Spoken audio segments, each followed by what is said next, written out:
program, campus and community engagement on corrections. We have a distinguished panel of correctional experts here this morning, starting with my left, Dan Melfus, who is the director of the Zeb Pike Detention Center, Rick Tompkins with the Colorado Department of Corrections, J.D. Ross with the El Paso County Sheriff's Office, Ellen Walker, Chief Probation Officer for the 4th Judicial District, my old office, Travis Comany with Federal Probation, also my old office, and Jim Murphy with Federal Probation. So I'm going to turn it over now to Jim and Travis, and they can talk to you about what I used to do and what they do now and why I'm glad I'm not doing what they do now. So I'm going to turn it over to Jim and Travis. Good morning, and thanks for having us. We're actually pretty glad to be here. I put a little PowerPoint together last night, so if there's any misspelled words, it's not my fault. It's the computer's fault. Or Travis's fault. Yeah, it's probably Travis's fault. We both work for the United States Probation Office.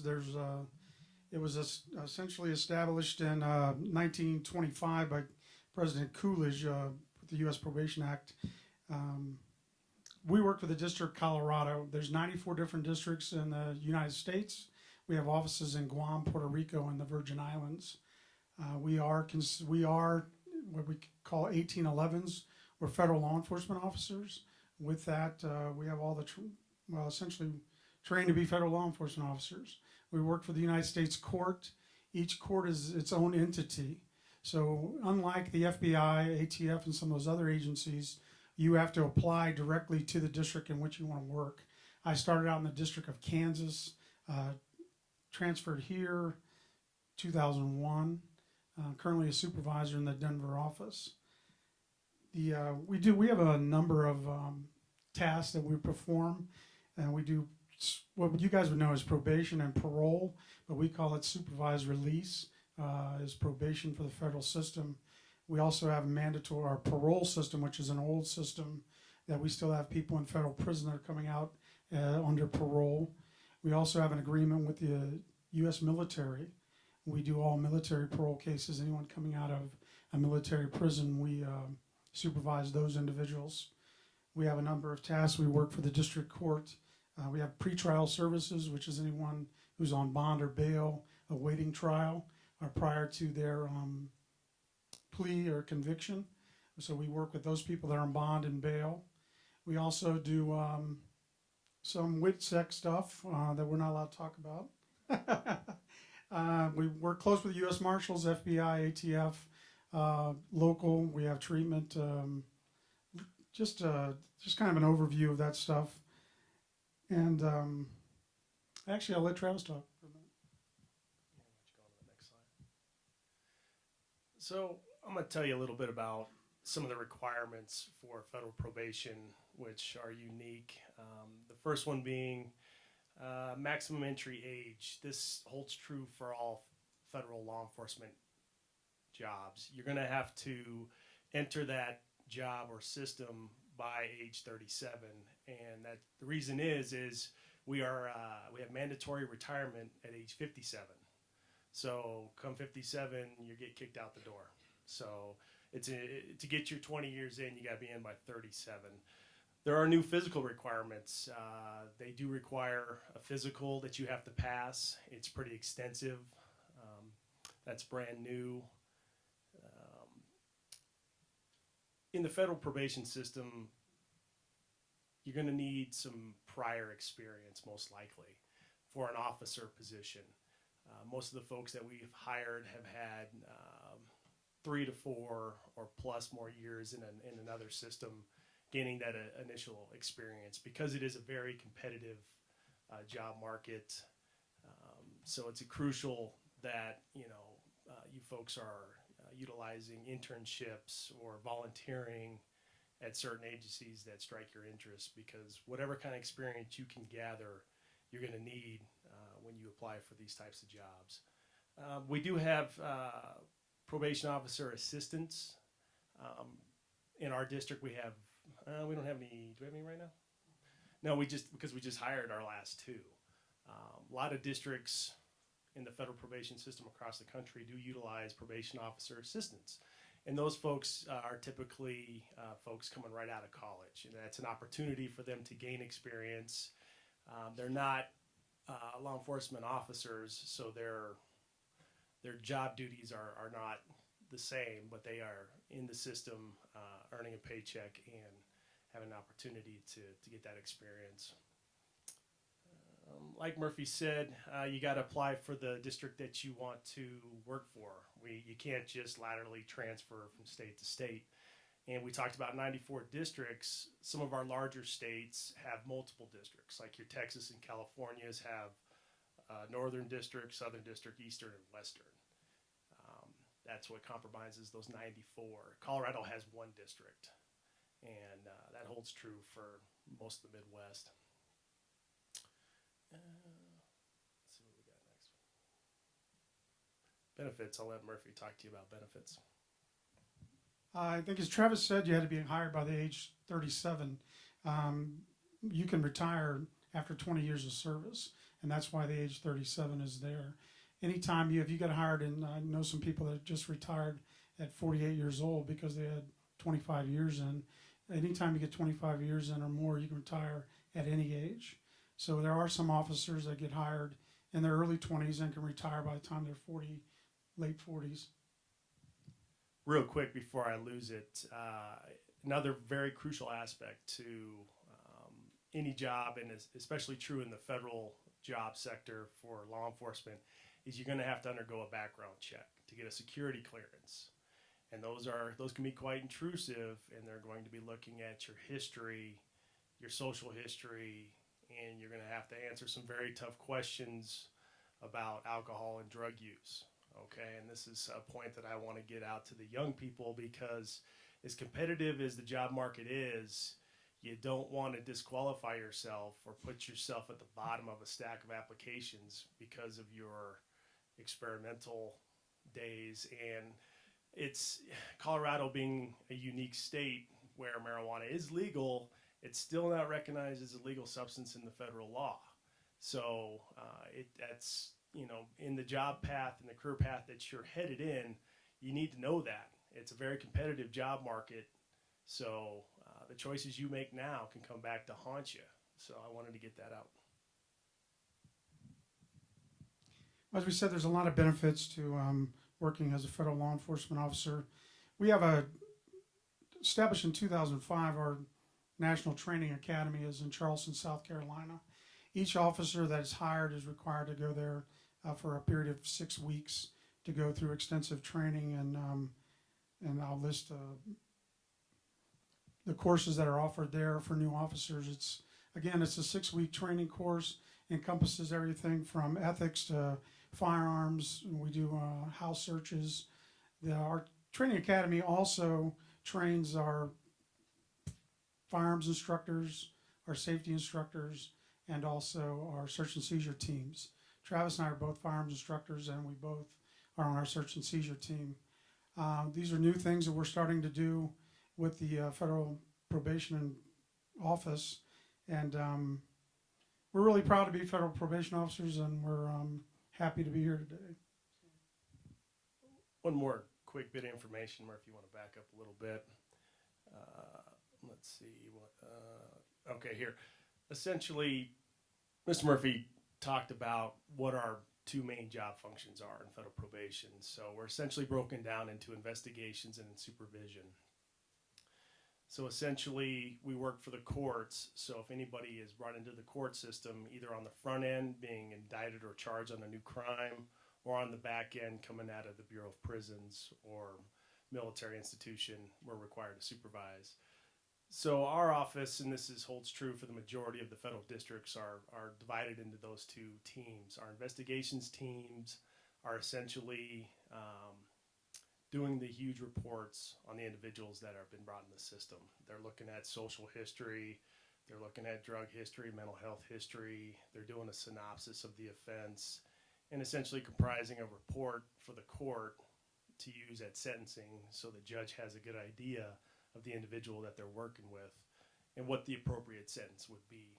And then that also helps keep it in line with other sentences across the country So an individual who's being sentenced for bank robbery in Colorado has somewhat of a similar sentence in California or New York. They do that to keep it fair. So that's half of our office. The other half is our supervision officers, who have a caseload ranging from, in Colorado right now, our Denver folks have about 60 as a generalist, comprising of all individuals convicted of white collar crimes, bank robberies, drug offenses, gun offenses. And then we have specialized officers that deal with unique populations, such as the sex offenders. Mr. Murphy mentioned WITSEC, which stands for Witness Security. Sophisticated white collar folks with pretty significant substance abuse or mental health histories. And those officers have specialized skill set to work with those folks.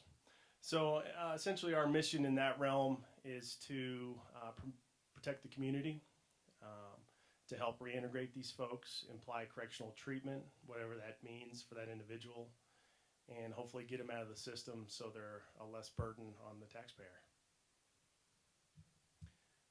Kind of went over this fairly quickly. Do you guys have any questions for us regarding federal probation? First one to go, early morning. I get it.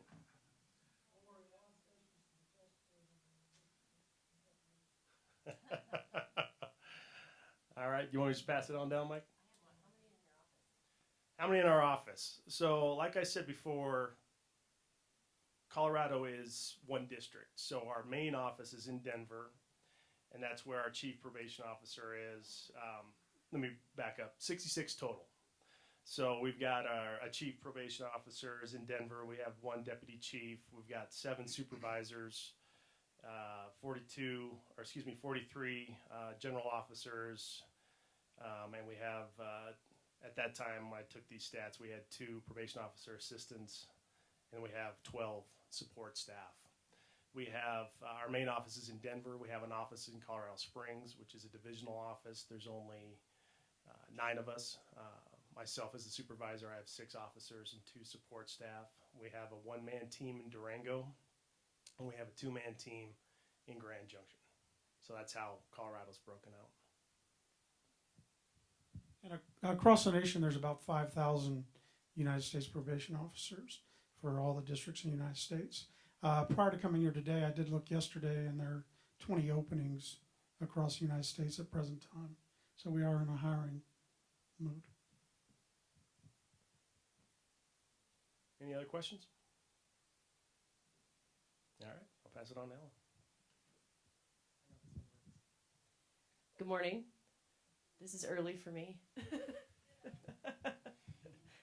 As chief, I get to kind of make my own hours, so I usually roll in about 8:30. So I'm doing good. I'm Ellen Walker. I'm the chief probation officer in the 4th Judicial District, which means I oversee El Paso and Teller counties. So we go all the way to the east, out to the Calhoun, and even farther, Ellicott area, and then up into Cripple Creek, where our courthouse is up in Teller County, and then all the way to the border in Park County. So I have 104 staff. 78 of them are probation officers, and that's, again, just in our office here. We do have an office up in Woodland Park. We share some space with the Woodland Park Police Department, and we have 2 officers up there that are full-time up in Teller, so that the folks that have some trouble up in Teller don't have to drive down here to meet with their probation officers. And a lot of them have transportation issues anyway, so we want to keep them close to home if possible. I started with probation in 1995 as a probation officer. I was promoted to supervisor in 2004, and then in 2010 I became the chief probation officer. There are 22 districts in the state, and we are a state system. We work for the judicial branch, and not to be confused with state parole. Not these guys, they're federal. But not to be confused with state parole. State parole is under the executive branch. So it's very different in Colorado how our system is set up, and you'll see that from state to state. The systems are set up a little differently. Parole is under the executive branch. They have very different requirements, and very different job responsibilities. They are also armed, where as a probation officer under the judicial branch, we are not armed. We do, however, still go out in the field as parole does, but we are not armed, and we also have limits as to what we can do when we're in the field as well. Parole, for example, if you know the address is a known address of your client, you can go in without being invited. With probation, we need to be invited to go in. If we're not invited to go in, it could also be a violation of their probation, however, because their terms and conditions state that they need to let us in. So those are a few things about the state, our state office. Again, we have 104 staff locally. When we have an opening, we typically get about 200 applicants. And a lot of times we have 1 or 2 openings, sometimes more. Right now, when I get back to the office today, I'm going to make 2 phone calls and hire 2 more people. So hopefully it'll be good news for them. They'll start on November 1st, and then we'll be at full staff. So I would recommend, as Travis mentioned, to get as much experience as you can so that you can compete and kind of rise to the top of those 200 candidates. We also have 20 volunteers, give or take, and interns that come in and learn about our department.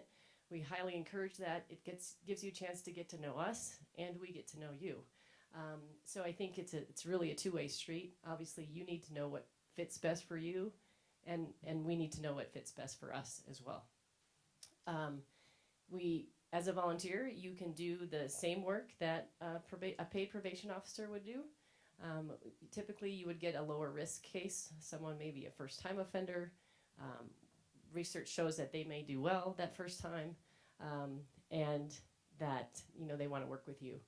One of the big changes in the last 20 years, I think maybe since your professor was there, we've changed from more of a law enforcement mentality to more of the social work mentality, which has really seen a shift in who we hire, because we're really looking at some of that behavioral-based interviewing and how people will respond to certain situations and working with clients and customer service.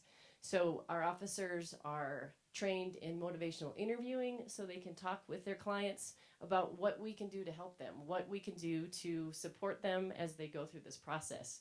Where 20, 30 years ago, it was more of a authority. We're telling them what to do, saying you have to do this to be successful, you have to pay, you have to go to treatment, you have to do all these things, but we didn't give them a lot of resources to help. So now the table's kind of turned a little bit, and we're saying, what do you need in order to complete your treatment? What do you need from us in order to get you to treatment? And then once you do successfully complete some of those things, we'll also ask you, what do you want as an incentive? Maybe this client just had a new baby. We might give them diapers to last like a whole week. Those are really expensive, I hear. But we ask them what's a meaningful incentive for them so that they have something to work towards. So that's a big change as well. There's also sanctions involved if they do something that they're not supposed to do, which is minor. We can give them a sanction or regress them a little bit. But our big thing is working on that incentive to try to get them through the process and to try to give them a meaningful incentive as well so that it means something to them so they're not just going through the steps. So it's a very supportive system now. That includes our problem-solving courts. El Paso County has the most problem-solving courts than any other district. Basically what that means is that we have some very specialty courts and officers dealing specifically with drug offenses, veterans, DUI clients, economic crime, domestic violence clients. So they're very specialized in those cases when they're high risk, so that we can pool our resources and give them the assistance they need to be successful. The judge is also a lot more involved in those problem-solving courts, where they will speak one-on-one with the client as they're going through the process and talk to them and give them support. And I've seen them come off the bench and they've shaken hands and they've given hugs and they've given praise. And a lot of times you don't see that in a regular courtroom. So it's a very different support system. There's graduation. Again, we give them incentives as they go. And a lot of times these are folks that have never had an opportunity to be successful. So we've been able to do that as well. We also have a private probation contract, TI probation, which is Thompson Investigation Probation. They have an office right downtown and they have 12 officers.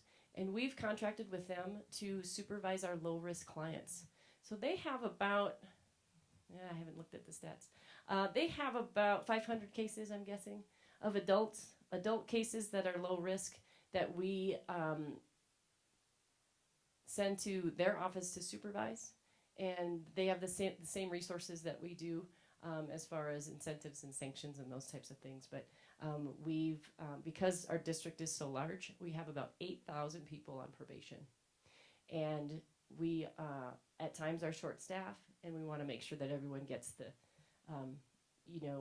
everyone gets good service from us. So our number one job, and I think everyone here at the table would agree that, public and community safety is our number one reason why we're here at the table.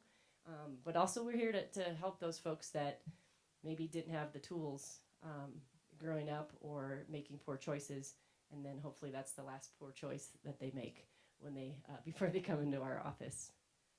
I think that's all I have. Any questions? Yeah.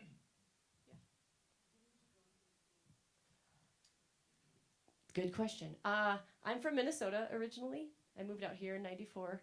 And in 1982, Minnesota changed their sentencing guidelines to determinate sentencing, which meant a life sentence became 17 and a half years. So to go to prison for life in Minnesota, you had to get consecutive life sentences, which was confusing to me. That didn't make a lot of sense. But what it did was it told me that folks that were going to prison were also going to come out. And that got me interested in making a difference for those folks, so that they were treated appropriately when they're in the system, so that when they do get out, they could be your neighbor at any point. So trying to create better neighbors is what I was in 10th grade at that time. I just dated myself. Sorry.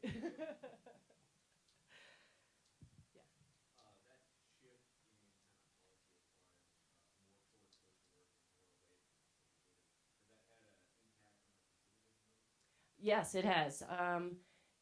There's a lot of controversy over how to define recidivism, and when that, how far do you look? Like 2 years if they haven't been in trouble, or so. There's a lot of questions around the definition, but the recidivism rate, as Colorado defines it, has gone up.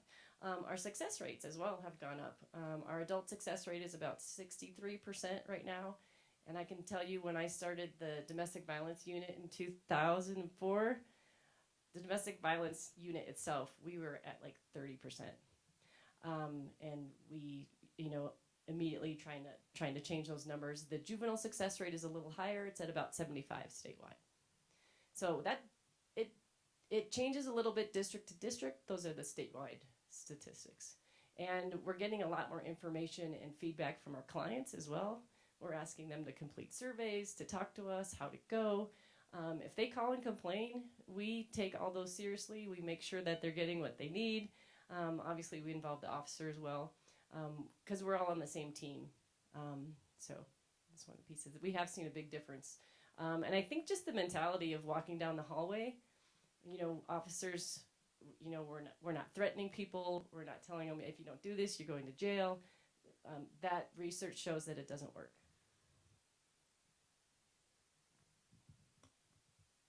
Any other questions? I'll have some cards too if you guys want to pick some up at the end. And if you want to talk to me or call our volunteer coordinator, I can give you that number as well if you're interested in an internship or volunteering.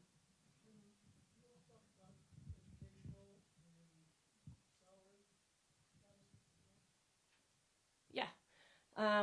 So the requirement for the state probation office is a bachelor's degree, preferably in a social sciences field or human services field. Again, that's preferred, that's not required. However, if you're competing against someone with maybe a criminal justice major, and someone else has a math major, I might take a look at that and wonder why you're switching. Not a lot of math in my office.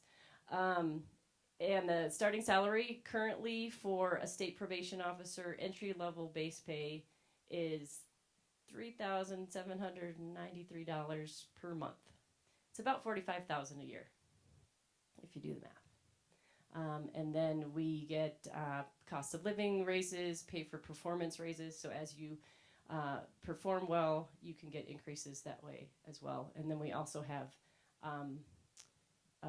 increases after your 4th year and after your 7th year.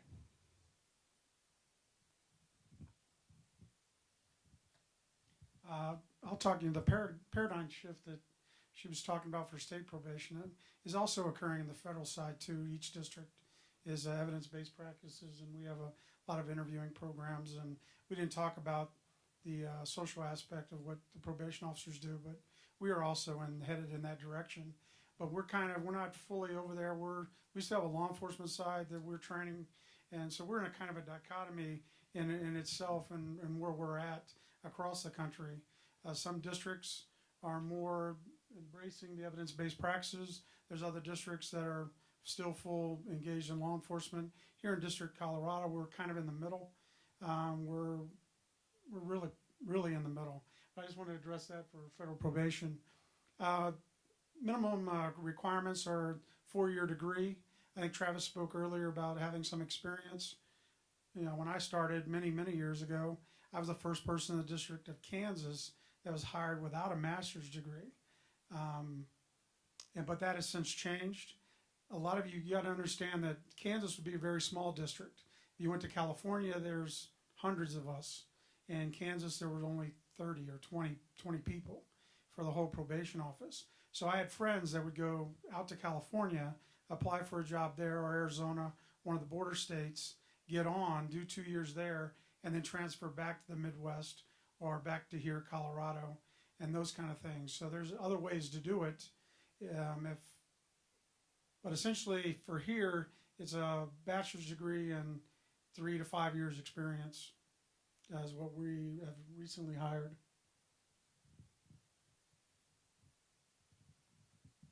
They steal a lot of our people. Sometimes it's being armed is some of the things that folks like. It's a very different system as well. The federal has some really good benefits and retirement plan, and it just has a different aspect of. I think it's more statewide too, right? You travel. I can speak to that, and I want to say thank you, Ellen. You did a nice job of training our officers. She really has. and I actually came from her office as well. Ellen and I worked together a while ago. So essentially, the jobs are very similar, and because of the paradigm shift with the state, they have become good fits for the federal system here in Colorado. And they were able to gain some experience and just look to do something different. I think the major difference between state probation and federal probation is just simply numbers. You heard some of the numbers that Ellen's dealing with. On the federal side, we're not dealing with those numbers yet. We have smaller caseloads. We have federal funding to help us with treatment services.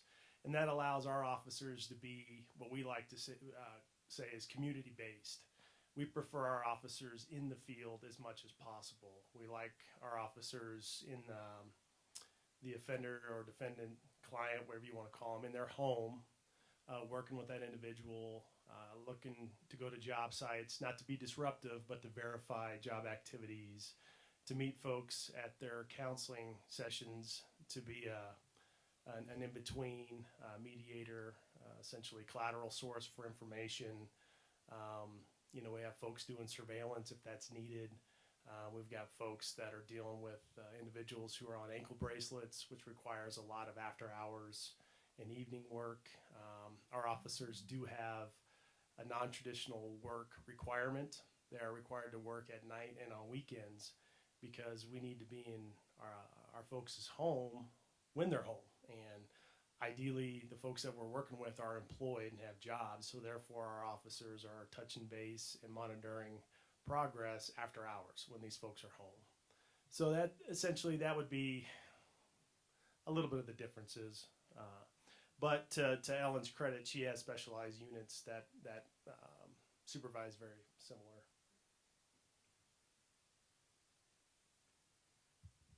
Down to me. Can you guys hear me okay?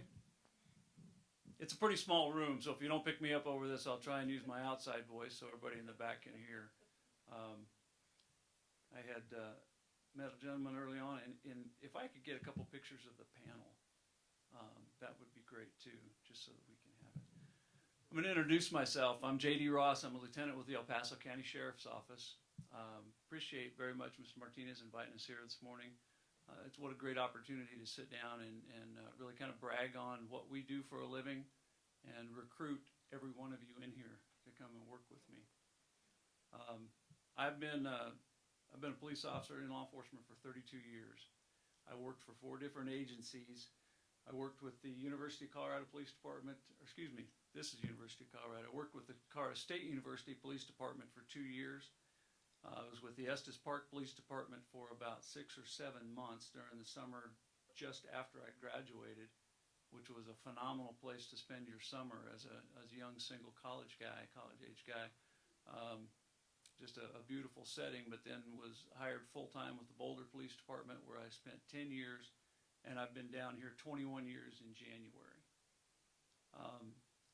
In my career, I've been blessed to have the opportunity to work in just about every aspect of law enforcement there is. I've worked obviously in patrol, detectives, major crimes, crime scene investigation, narcotics, SWAT, mounted patrol, detentions, community support. Currently, the position that I'm in, I run a section called the Community Impact Section, and I was given a unique opportunity to name my section. Sheriff Bill Elder, who was recently elected, expanded the office a little bit so that we could spend more time doing what really needs to be done. If you look at the pulse of the country and what's going on nationwide, and that is to spend more time in our communities, creating dialogue, developing these relationships, and becoming a community that when we have issues, we sit down with friends and not people that are maybe diametrically opposed or across the table who we've never spent time trying to get to know. So that's what I get to do. And I got to name my section the Community Impact Section because this is truly what we do, is to impact the community with you. We sit down with the largest percentage of our community who are not typically our clients, the folks that we deal with who have gotten in trouble. If you look at statistics just in El Paso County, law enforcement only contacts about 8% of the population through some type of law enforcement contact, and most of those are going to be for a traffic stop or something to that degree. So it's a very, very small percentage of the population that we actually get to see. But the news sells sensationalistic journalism.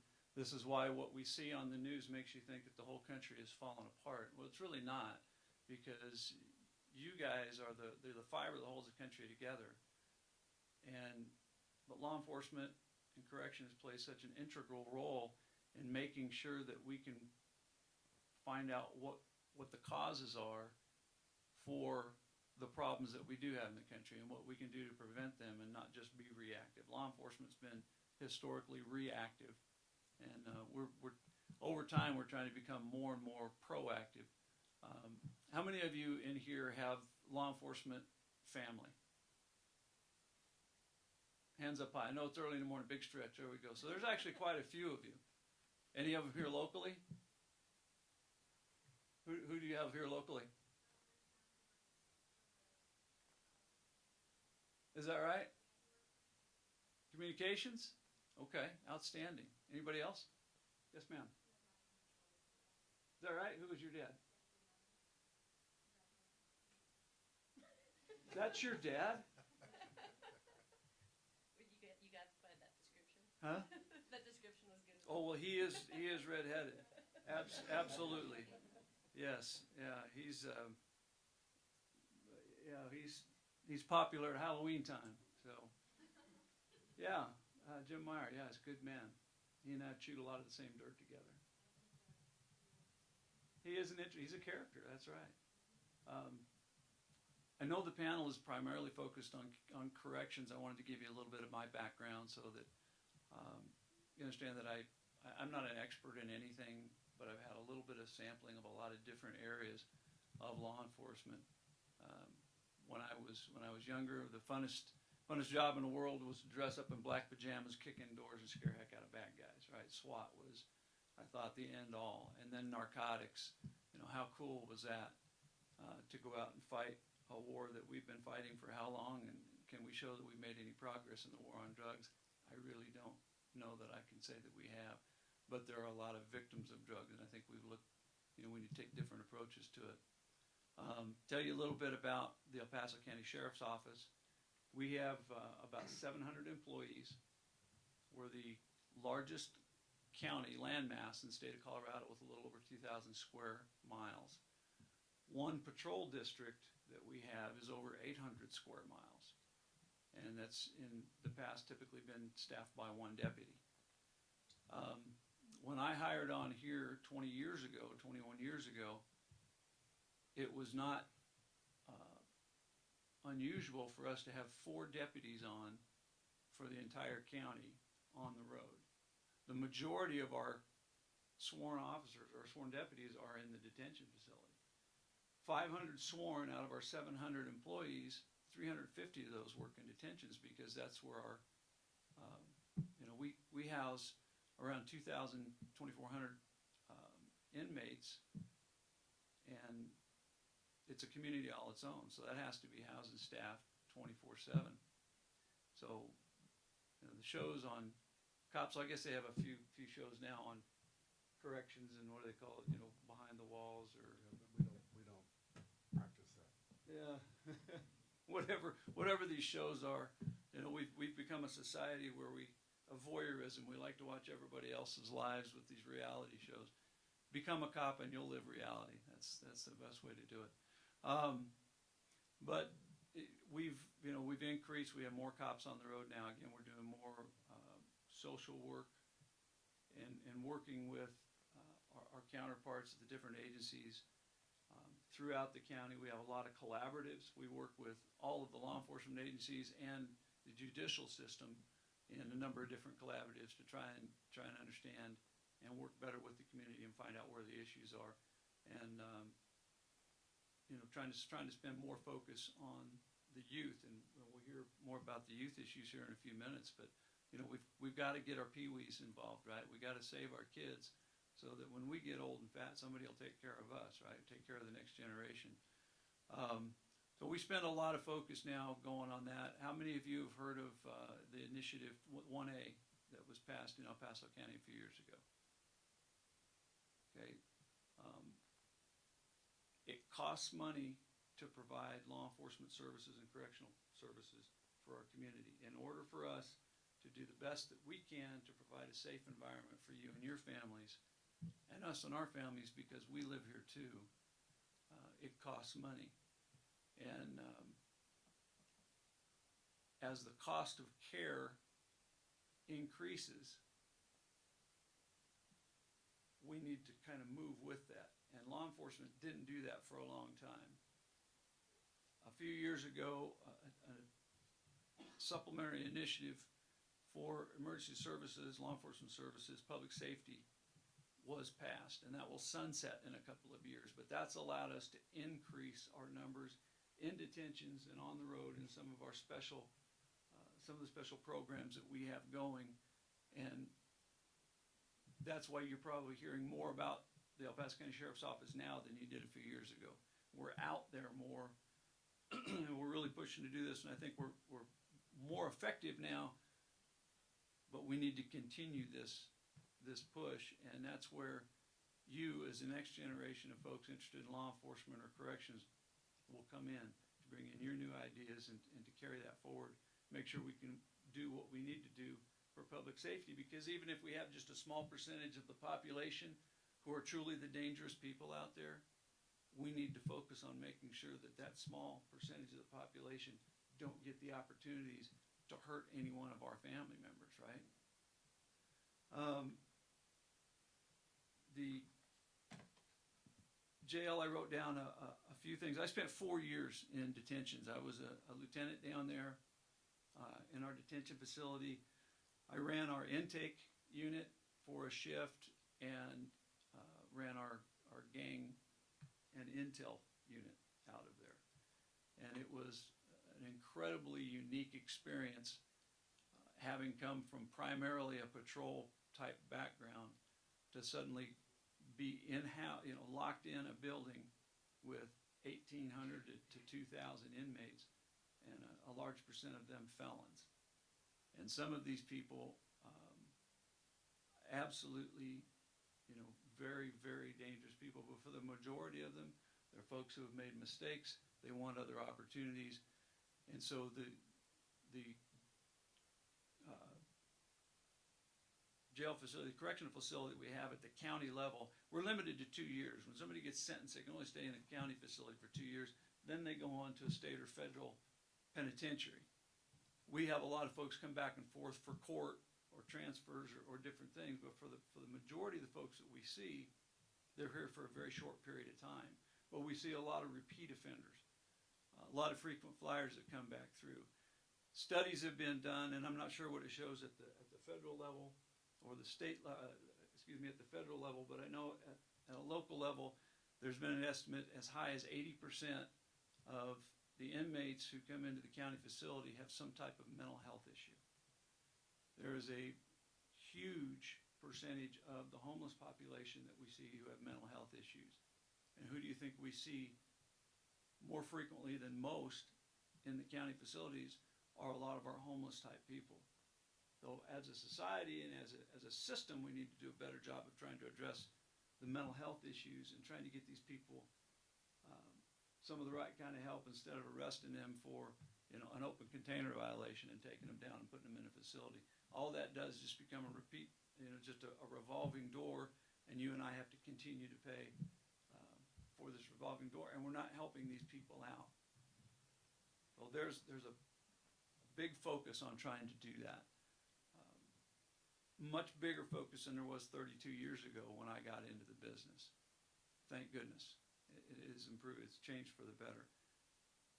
The sheriff's office hires folks to come in at the ground level. We have our own training academy. The academy is 22 to 25 weeks long. You start out at around $23,000 a year. That's at a deputy level 3. You go through our academy, get through the academy, which is, there's no gimmies, but we have a very high graduation rate. Generally, to get hired, we end up offering jobs to about, well, I don't want to throw out a number and be wrong. I can tell you that when I ran our training facility for 4 years, if we tested 800 people if we had 800 applications come in, out of the original 800 applications, we would probably test 300 because there would be 500 who would mess up on the application. Wouldn't take the time to make sure that all the information was right, or that they would admit to having smoked marijuana on their application, which is legal in the state of Colorado, but we're not going to hire you if you smoke marijuana. I mean, these are things that you have to consider, the decisions that you make today that will follow you the rest of your life. Now, there's been some discussion, do we want to cut somebody out for smoking marijuana? No, but we don't want somebody that smoked pot last week, or we had them smoke the morning before they came in for the test. There's a little common sense there. Out of the 300 that we'll test, about 60% of those will pass.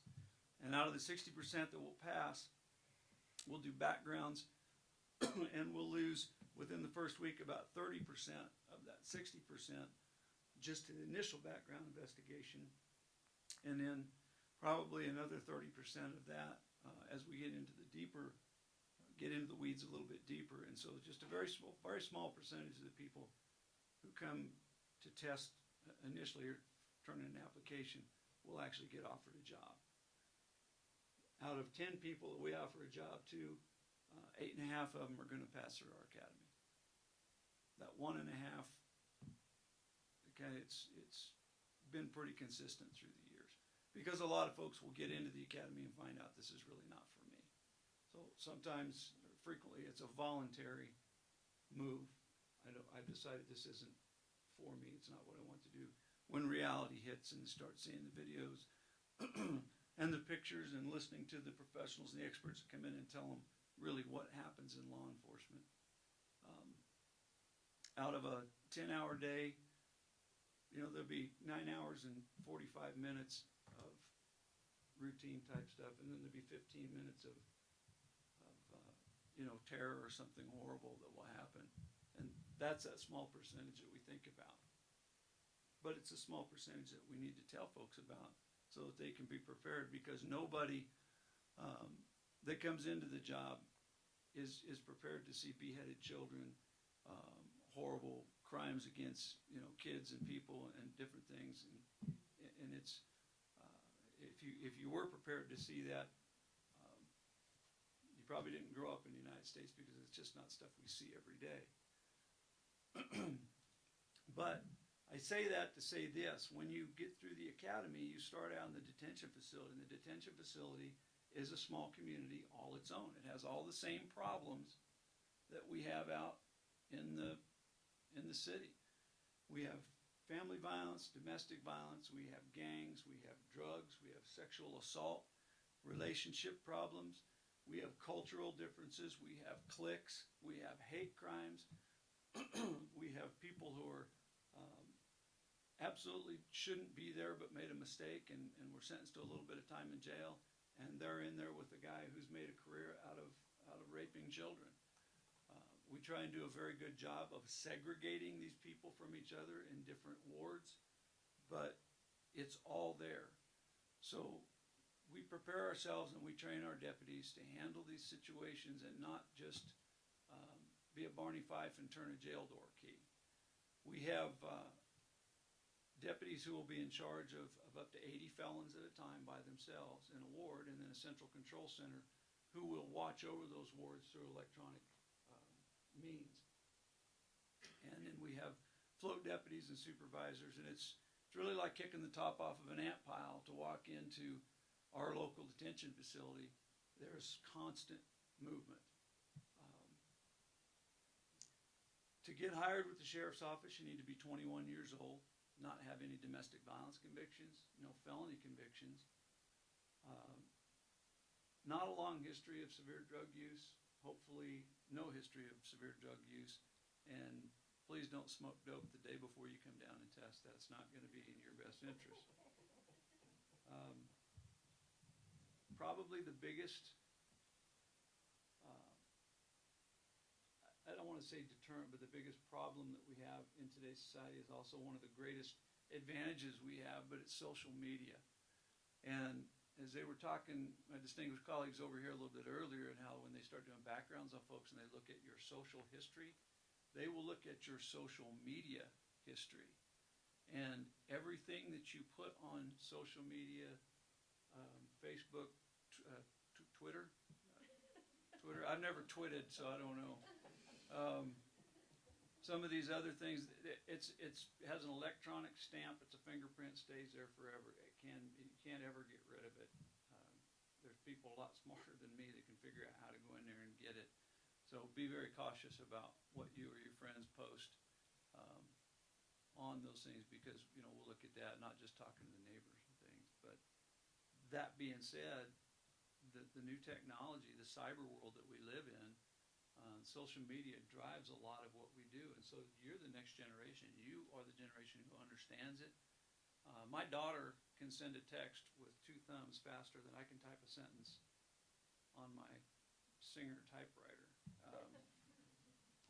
And it's really a unique skill to be able to navigate through those things, and it's become great tools for law enforcement in and out of the detention facilities now, to help us not only communicate with our clients out in the field who've already had a bad day before they meet us, but also the folks who are in our detention facilities, who it becomes almost an addictive thing for somebody to be attached to their, this is mine, so you can show how old school I am, this is the work one. But they, people that walk around campus or walk around town doing this all day long, and it literally becomes almost an addictive thing, and when we take that away from them and put them in a detention facility, we've had people go into DTs, missing their devices, and it's something different, but the information, the knowledge, background, history that you guys have, experiences that you have coming out of your college experiences and going into a law enforcement or correctional field it's gonna help us understand and deal with your generation who is really connected to the social media thing. But please be cautious about what you put on there. We have a rule of 75. In other words, your years of service plus your age equals 75, and that's when you can retire. So if you get hired by the sheriff's office at the age of 21, do the math. And, you could be old and gray like me before you retire, but the longer you stay, the more money you put into your retirement account. And it's a pretty decent retirement account. Full retirement's 60% of your pay at the time that you retire. So if you're making, we start you out at $43,000. Top deputy pay is around $55,000. A commander's making probably $110,000. If you made it up to commander, you retired at $110,000. Take 60% of that. That's not a bad monthly paycheck when you're retired. Then you go get a job. You're a greeter at Walmart, make a few more bucks, and get you a mobile home and baggy pants and walk around the beaches. That's what I want to do. But you can have a really good career here with a lot of good benefits, health benefits, etc. There are so many different opportunities when you go to work with the sheriff's office. Start out in detentions, and you're in charge of a ward of inmates, but then you can go into investigations, patrol, SORT, which is our jail SWAT team, basically, and then many of the things that I told you about, narcotics, SWAT, mounted patrol, canine, community relations, administrative duties. The list goes on. We have so many collaboratives. We have folks that work on federal task force, work with federal folks in some of their groups. We work with local agencies. Our narcotics, the narcotics group that we have here is Metro Bison Narcotics. It encompasses the whole 4th Judicial District. So we have basically from Lyman to Cripple Creek and Douglas County to Pueblo that we have an opportunity to operate in. And within those areas, you meet a lot of folks and you get other opportunities. The law enforcement correctional field is a great field to get into.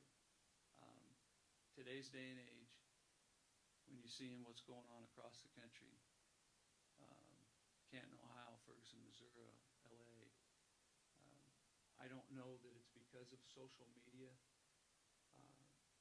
being able to take a picture and within 60 seconds of an event happening that we see it on CNN, or if we're actually seeing more of it. I'm entirely, thoroughly ashamed of what I've seen some of our law enforcement folks do to tarnish the badge that I so proudly wear, and that I've buried 6 of my close friends and been to 30 police funerals for people who said, I'm going to stand up and fight for you while you're sleeping tonight. That tarnishes their memory as well. So we need to make sure that doesn't happen, but I think we need to look at it realistically. We need to do a good job of trying to match our community, and law enforcement hasn't always done a very good job of that. Years ago, it was traditionally, historically, a white male-dominated job. And if you look at a cross-cut of just this room, white males are in the minority in this room, okay? We need to do a better job of matching our community and making sure that every culture, every gender, every sexual preference everybody who lives in society has an opportunity to help society and to be able to be that voice. Because sometimes these kids that grow up, they're going to relate so much better to somebody who understands how they grew up. And if, you know, some opaque male comes walking in, I may not have the same immediate collateral that my colleague here might in certain situations, or vice versa. Does that make sense? And I'm sure you guys have talked about this in your classes too. But being open-minded and caring about your community, everybody in your community has got to be a must. And watching what's going on across the nation today, that's our focus. Every law enforcement head that I know of, the focus is doing what we can to do this together as friends, and not just we're the police and you're not. Those days are over. Kind of bounced around a little bit on some different things. Do you have any questions about the sheriff's office? Anything that I can answer or expand on? Yes, sir.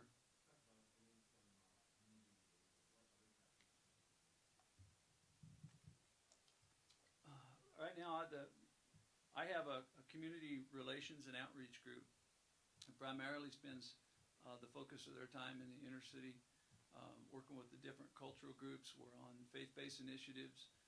We're on youth advisory councils. We work with the police department, with Latino, Black and African American and Asian councils, and going into the different neighborhoods and trying to develop different community groups regardless of how large or small. So that's a focus of what they do, is just getting in really in every segment of the community and trying to build those relationships. I have a rural enforcement and outreach unit because there are clearly some, how many country kids do we have in here? Anybody grow up on a farm and ranch? Okay, outstanding. You're after my own heart. There's things that, there's language that we use living out in the rural portions of America that the urban center doesn't understand. So we developed a rural enforcement and outreach unit so that now we have deputies who don't just respond when somebody's had a bad day. We have deputies who spend the majority of their time working in the rural community with the rural people who live out there, and a lot of them have moved out or grew up out there because they don't want to be in town. They don't want the problems of town, and they deal with their own issues. But that's also where we see a lot of bandits go. Bandits go out where they don't see a lot of cops. We have probably close to 1,000 marijuana grows in El Paso County right now. Those need to be addressed. We need to make sure that they're being done legally. We have horrific animal abuse cases. Some of you may remember seeing one about a horse called Dual Pepe. We had it made worldwide news. I was involved in that, so I have our equine livestock welfare and investigations group as well. That is a segment of our society that needs to be addressed with education and understanding, and getting them to help us so that our animal friends are not being abused and we're not finding out about it. So we address that part of society too. And we're really trying to do a really good 360 and go around. I just came back from a day trip to Casper, Wyoming. Was invited up there by the president of the NAACP chapter up there, who had been down to Colorado Springs and had seen the way that the local law enforcement here interacts with the Black and Latino community here. And he says, wow, we just don't see that in Casper. Will you come up to Casper and address our folks up here and help them get some programs started here? So we've actually gone out of state now. And not that we're the experts. We just, man, I used to look forward to a foot chase and a fight, and I don't anymore. It's so much easier to sit down and build a relationship with people and see if we can do this easier. We can't do it, we meaning us, the law enforcement corrections building, cannot do it on our own.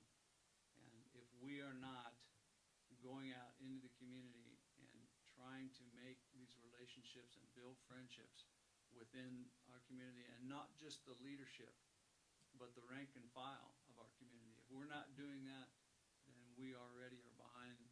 ball, and that's how Ferguson happened, because they left a demarcation there and they didn't address it. Yes, ma'am.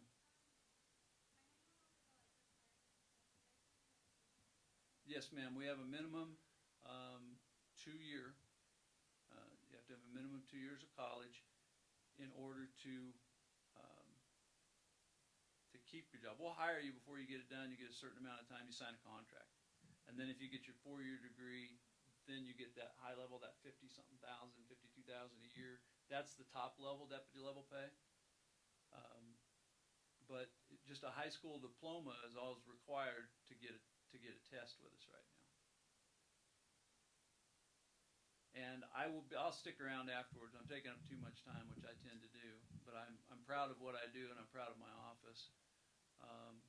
And I'm proud of those friends of mine who laid their lives down for this community. So, but I will stick around afterwards, so I don't take up any more time here. If anybody would like to come up, I'll hook you up with the right people. You come down, do a ride along. I'll get you tours of the detention facility, and you can see all the different facets that goes on in there. And we can talk a little bit more about how we work actually very, very closely with our probation department. Actually, some of our various friends, because they can get into bad guys' houses when we can't sometimes. And I'm Rick Tompkins. I'm the Chief Human Resource Officer for the Department of Corrections. We are the other state agency, and we're responsible, in a sense, we're the end of the criminal justice process. So we are responsible for all of those that have been sentenced to state time. And so we run or manage all of the state correctional facilities in the state of Colorado. So we have oversight over 20 institutions in the state. We have prisons from as far north as Sterling, to as far south as Trinidad, to as far east as Lyman, to as far west as Rifle and Delta. We have 17 parole offices, excuse me. As was stated earlier, parole is under the Department of Corrections. Parole is completely different than probation. Our parole officers are sworn peace officers. They are armed. They require peace officers training. And we also employ criminal investigators. So one of the things that we really try to stress is correctional institutions are cities within cities. So any job and every job that you would find in a community, you're going to find in a correctional facility. So we hire correctional officers. They're our law enforcement, in a sense, arm. They're responsible for managing and overseeing the day-to-day functions and operations inside of an institution. We hire food service staff. They don't prepare the meals. The offenders prepare the meals, but they supervise and train and teach offenders how to prepare meals. We have our own clinics and hospitals.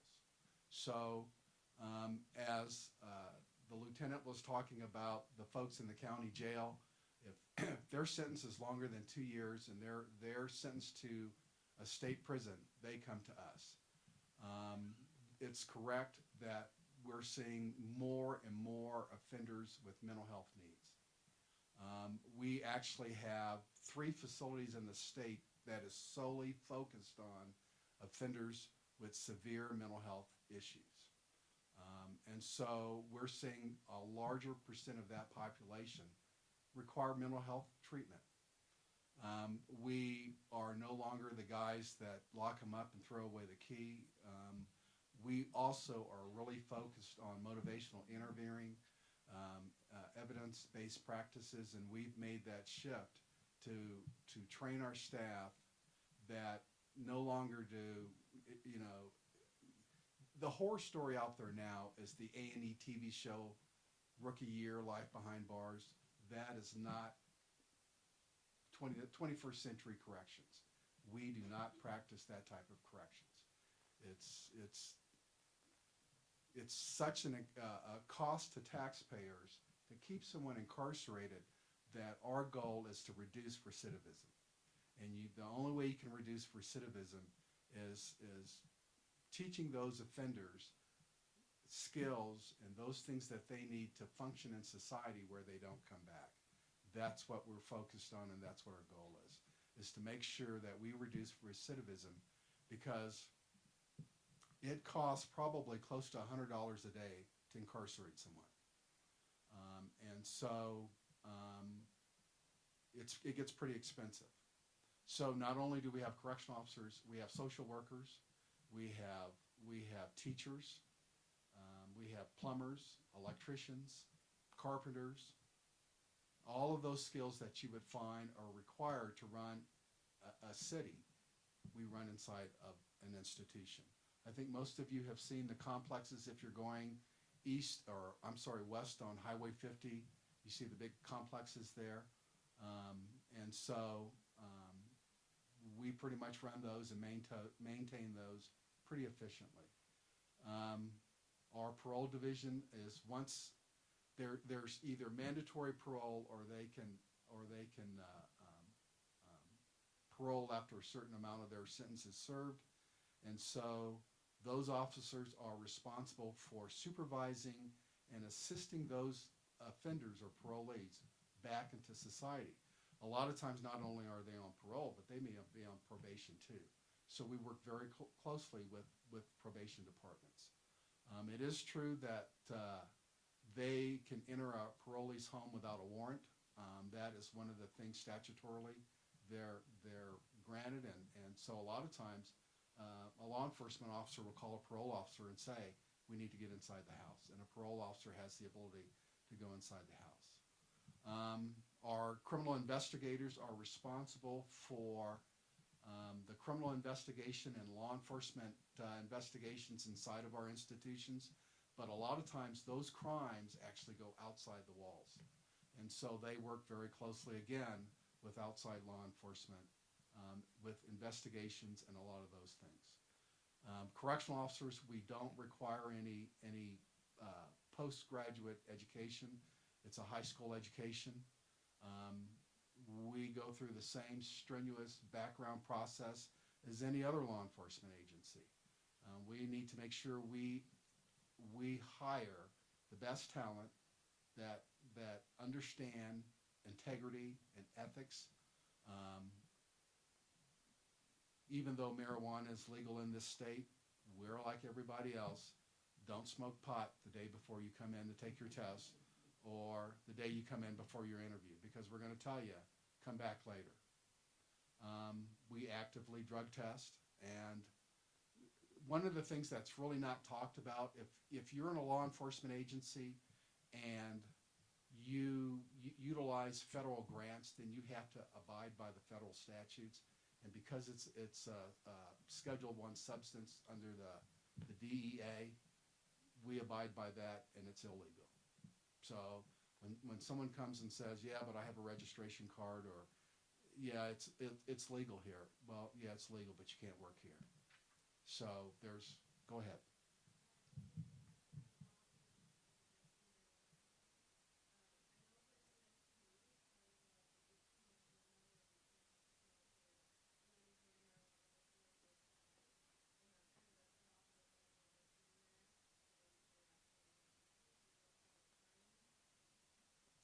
I think most law enforcement agencies, it's 18 months to a year. We, unfortunately or fortunately, we've reduced it down to 90 days. So we ask the question, have you in the last 90 days? I'm not quite sure what the federal.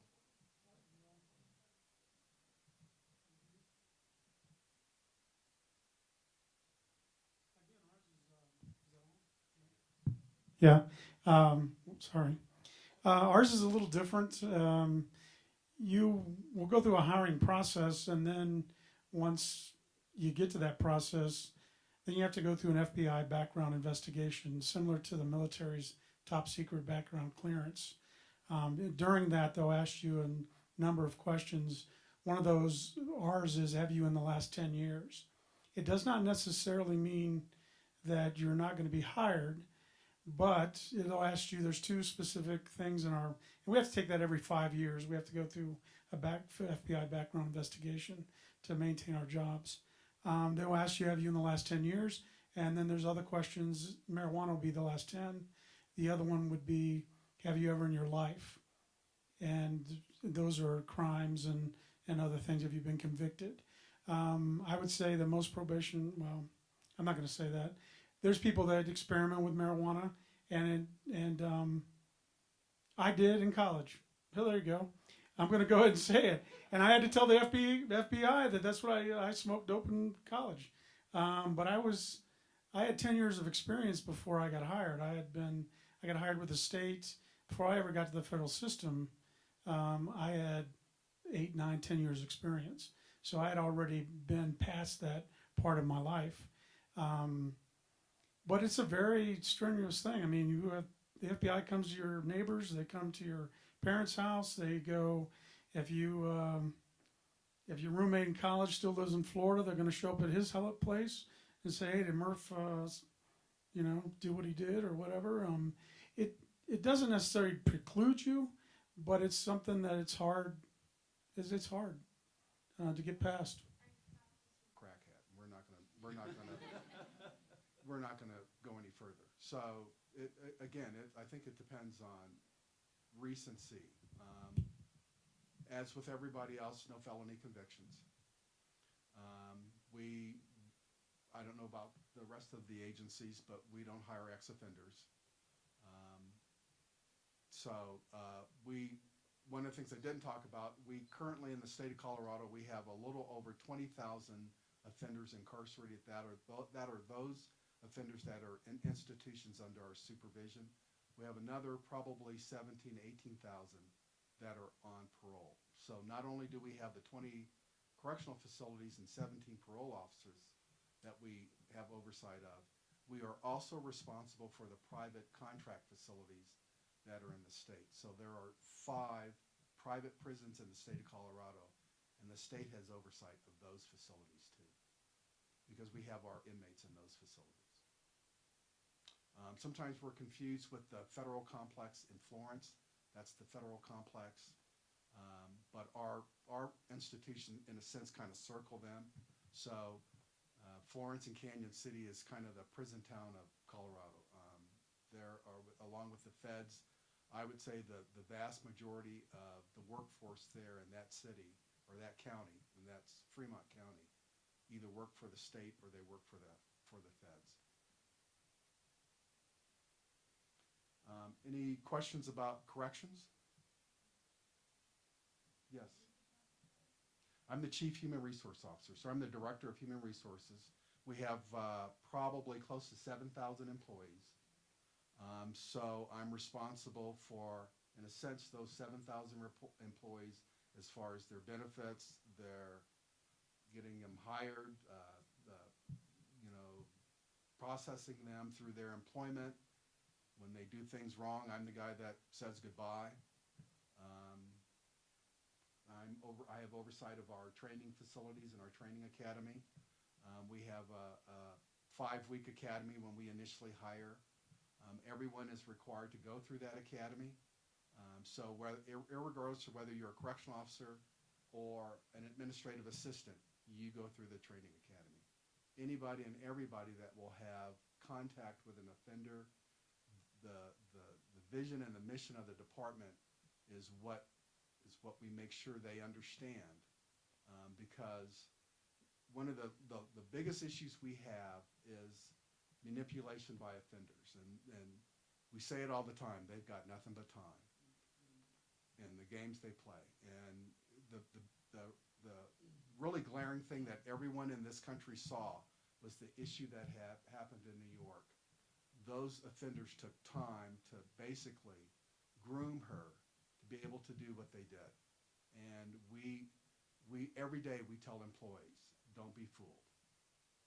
It's a different world. Yes.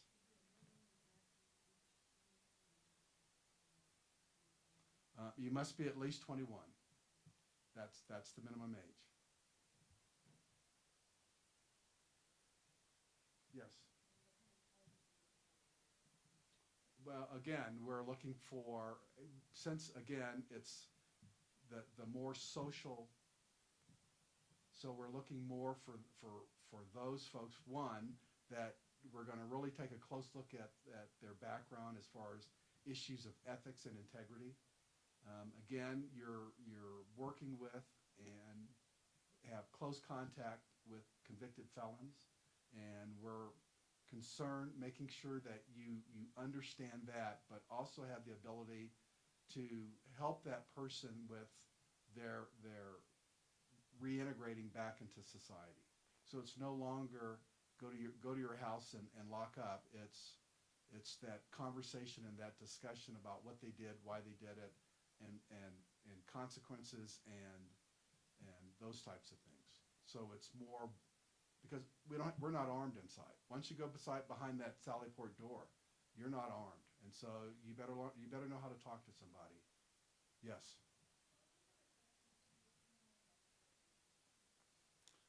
You would have to have some law enforcement background, and you would need to be post-certified.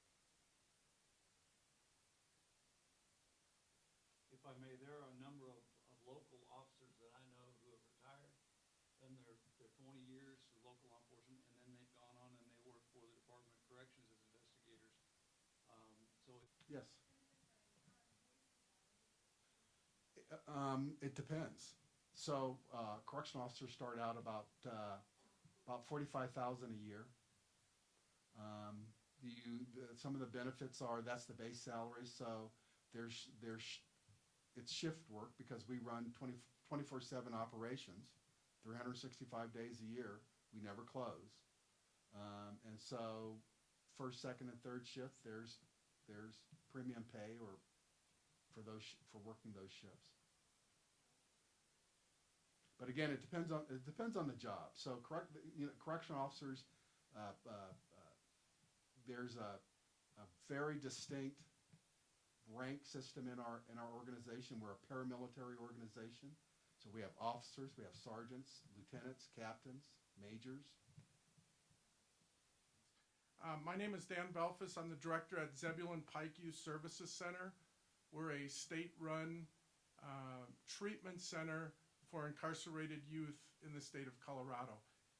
And I have to ask a question, Mike. Did anybody in this room take a tour of Zeb Pike when they came out a couple months ago? Okay. Does anybody else have any experience with the division or with Spring Creek or anything else? Just so I kind of know who I'm talking to. No? Okay. All right. So basically, we are Division of Youth Corrections. We're under the umbrella of the Department of Human Services. We're not under the Department of Corrections, although sometimes I wish we were. Whole nother story. And we have 10 statewide facilities. There are 2 here in Colorado Springs. I mentioned Zeb Pike where I work, and then there's Spring Creek Youth Services Center. The difference between the two is that Spring Creek houses detained kids who are brought in from law enforcement off of the street, and they also house committed kids who are committed to the state of Colorado for anywhere from 0 to 2 years by a judge. They also have male and female kids in their facility. Zeb Pike is a treatment center. It's a placement option for kids that they can go to after they have been committed by a judge. Requirements for our job: you have to be 21 years or older.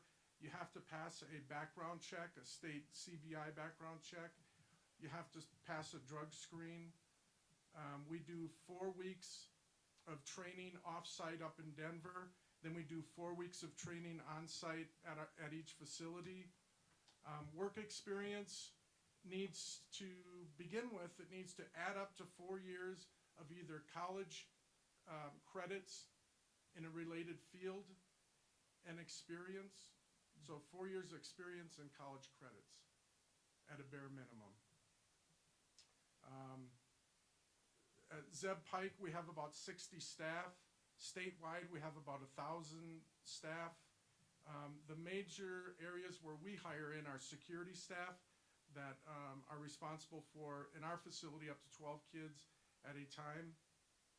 We hire clinical staff that do treatment-specific groups and so forth with the kids, drug and alcohol, things like that.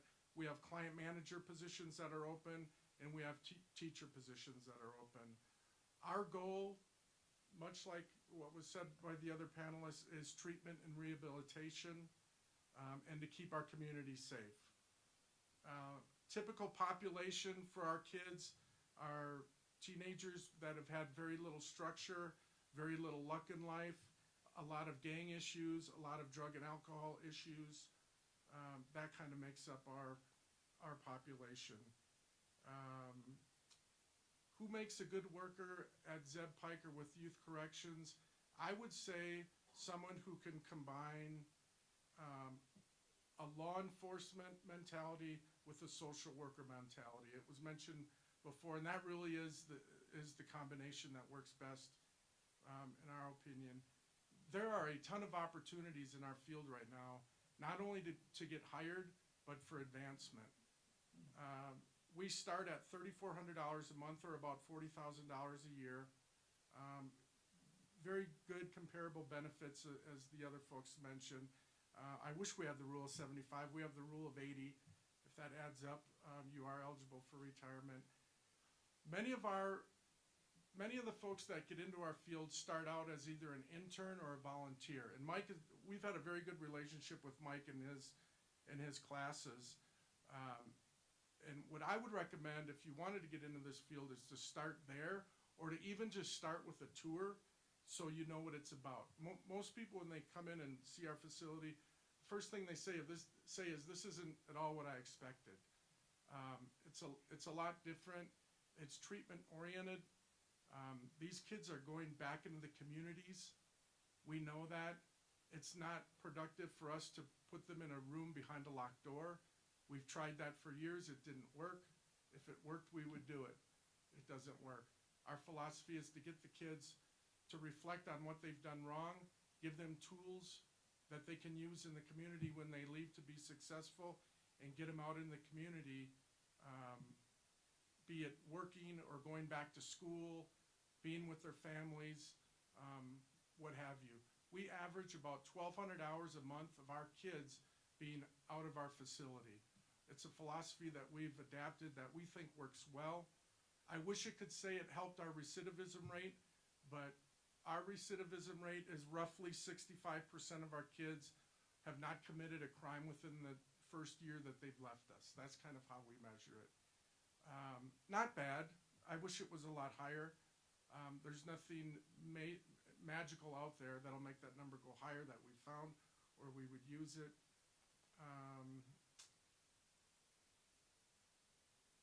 And I would say this field, it's a very rewarding field. It's an extremely challenging field. Our best workers that we hire are, I heard the word integrity a lot. That's huge in our line of work. Reliability, honesty, and I think the biggest one that hasn't been mentioned yet, my daughter's an incoming freshman here this year, and I told her, if there's one thing you learn before you leave, even though you haven't declared your major, learn how to communicate with folks. Because if you can't do that, you're a fish out of water. And I almost see it as a generation gap, where kids really need to learn how to communicate, not only in life, but in work relationships. Because in our line of work, the better relationship you build with the clients that you serve, the better it's going to go for everybody. And if you can't communicate, you can't do that. So that's my piece of advice for everybody. We have a ton of positions that are not only not filled, but we have a lot of leadership positions that are not filled. One of the reasons they're not filled is people aren't qualified for them.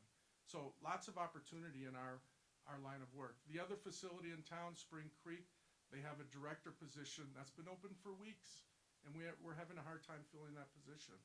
So lots of opportunity.